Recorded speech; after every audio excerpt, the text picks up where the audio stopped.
Hey, good morning, everybody. I hope that you are having a blessed Thursday.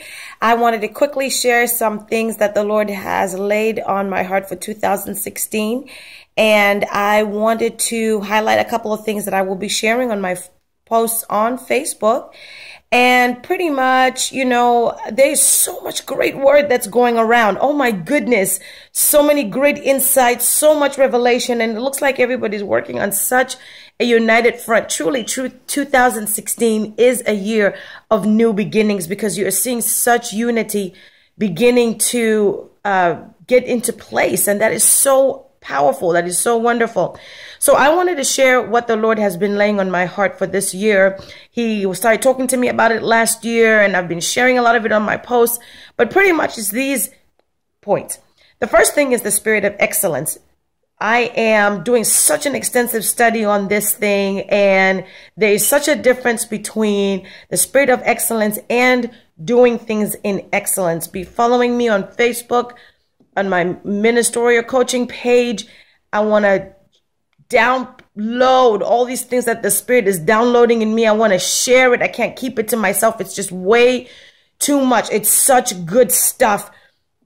You can, for example, concerning this, you can do things in excellence, but not have the spirit of excellence.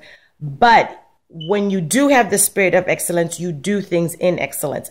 And I have been writing on this on my blog. So check out my blog too. I'm going to be advertising that on my page. Look out for that. Be reading that. The other thing is Operation Take the Land. Come on. It's time for us to be taking back what belongs to us, what rightfully belongs to us. Joshua and the children of Israel were taking back their land. They were taking back what rightfully belonged to them. And they were operating in that cause, operating in that purpose to go back and claim their inheritance that was given to them by God. And so in the process, they had to also slay some giants that were in the land. Remember, whenever Moses had sent spies, the 10 came and says, we can't go there because they're giants and we're like grasshoppers. Listen, that was the same land that Joshua says, we are taking this land, giants and all. So there are going to be some giants in this land, but we are giant slayers. And we know who is in us is greater than he that is in the world. So this is not the year to be fearful and to cower down and say, I'm not going for it. This is the year to say, I am a giant slayer.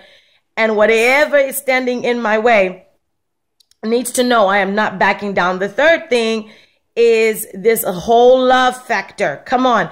And I started a series on chosen to love.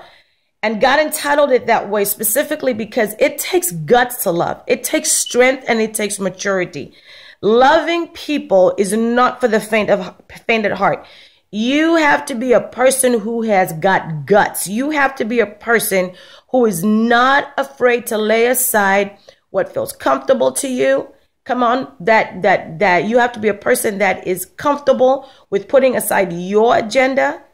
You have to be a person that has to put aside certain things that you feel you're entitled to, because love is so powerful. You can't be operating in love because sometimes, we think that love is just loving those who are kind to us. Jesus says anybody can do that. That's not doing anything. What about the people who are not good to you, the people who are unkind to you, the people who are difficult to love? He says that's where the real test is. And God is saying this year, if you're going to love, guess what? I'm going to put some people that you don't like, some people that are very difficult to love in your path. And so if you've been following my posts on that, I'm, talking about, the joy of dealing with people. My husband taught me that. I love that phrase.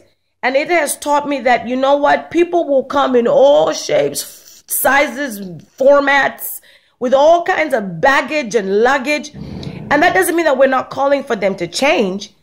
But it means that wherever people are we able to love them from A to Z? Are we able to love them through the process? Not just wanting to love them when they have arrived, but wanting to love them in their mess. That's what Jesus did with all of us. He loved us in our mess. He loved us, and loves us through the journey, and he'll love us when we are done. And really, that's a challenge just for all of us to step up our game and to continue to walk in this power of love. So those are the things I'm going to be sharing this year. Please stay tuned. Visit my page, Minister Victoria Scott. Follow me on Facebook, Instagram, Twitter, Pinterest, and SoundCloud, and also my blog. And you can get all of that information from my Facebook page and my Facebook wall. Love you guys. Have a blessed day.